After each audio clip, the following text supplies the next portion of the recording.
Hey guys, it's your girl Keish. I'm so sorry for the delay on these fitness videos. I know you guys have been probably waiting on more fitness tips, and I've just been dropping vlogs and makeup videos, so I'm so sorry for the delay. Hopefully this video is going to make up for that wait. Today's video is going to be about how to salvage your 2019 fitness resolution goals. Let's get started. Alright, so tip number one. I've said this in other videos, and I'm sure it's probably been multiple videos that I've said this in, but don't go cold turkey. The reason why your fitness goals or your fitness resolution goals, I should refer to them as, aren't going the way you want them to, I'm assuming that's why you're watching this video, but the reason why they're not going the way you want them to is because you probably made the fatal mistake of going cold turkey and just December 31st, you're eating whatever you want to, and January 1st, you're expecting to never eat fried foods again, never drink carbonated drinks again, never, like whatever, right? Well, it's really hard to expect your body to just change overnight.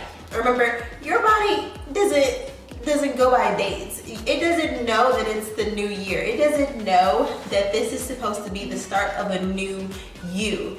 You have to ease your body into that transition. Don't expect to just completely cut out all the foods that you're used to eating and expect to completely change your diet overnight, because you're going to set yourself up for failure.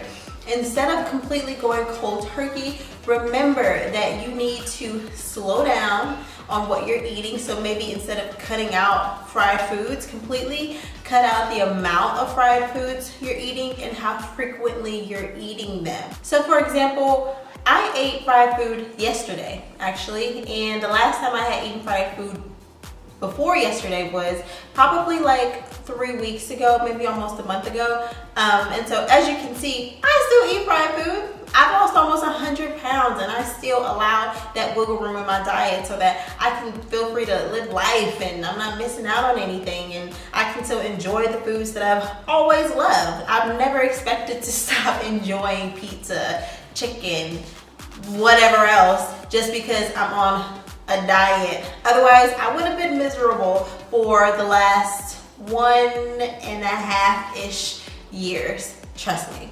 Live life. Eat your vegetables, but also allow yourself to enjoy the foods that you normally love, but enjoy them a lot less often, okay? All right. Tip number two is to have a plan. Don't go into it blindsided. If you're going to say, okay, for the new year, I would like to start going to the gym more often, right? Instead of just saying that and then proceeding to make the attempt to go to the gym the next day or a couple times out of the week, set up a schedule for yourself. So instead of saying, okay, I'm gonna go to the gym for the new year, say, I'm going to go to the gym every day after work or before work, every Monday, Wednesday, and Friday. That way you have a more specific schedule that you can hold yourself to, and you're not allowing room for excuses or allowing yourself to say, oh, I'll do it tomorrow, whatever.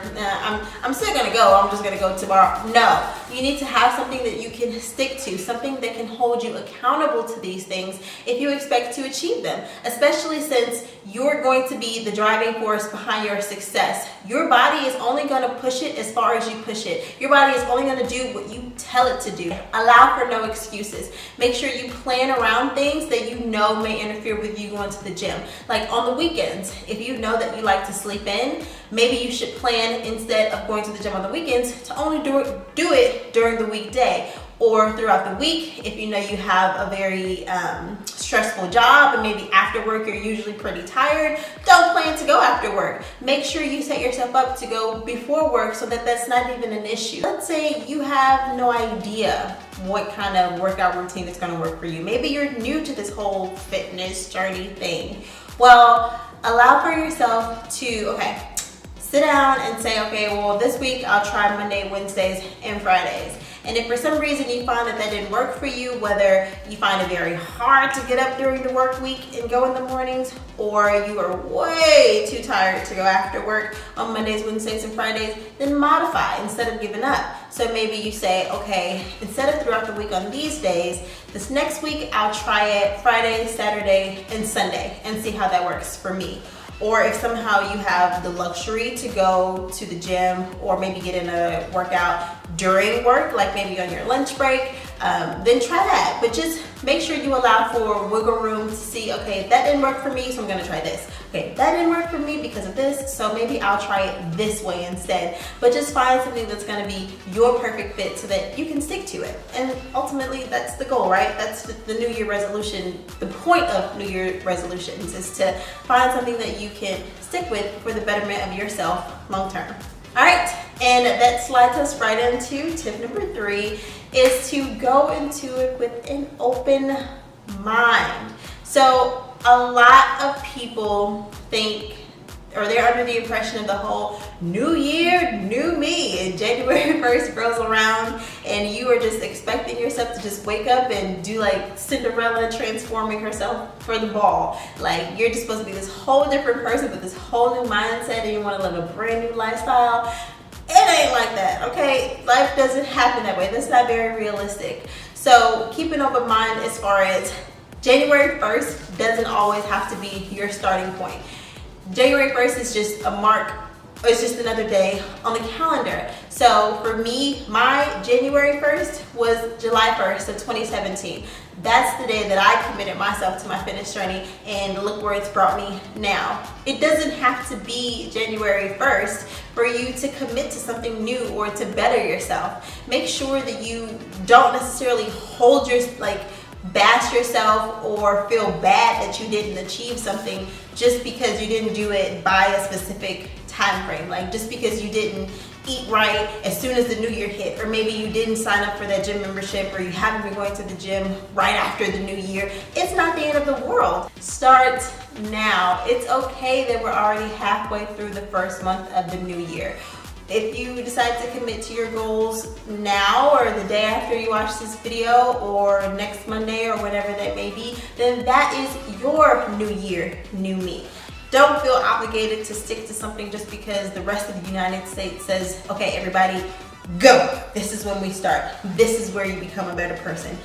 You become a better person when you're ready to commit to that change and you can start, not necessarily what day is on the calendar. All right, you guys, thank you so much for watching this video. Hope you enjoyed it. Those were my 3 tips for salvaging your New Year's resolution, fitness resolution goals.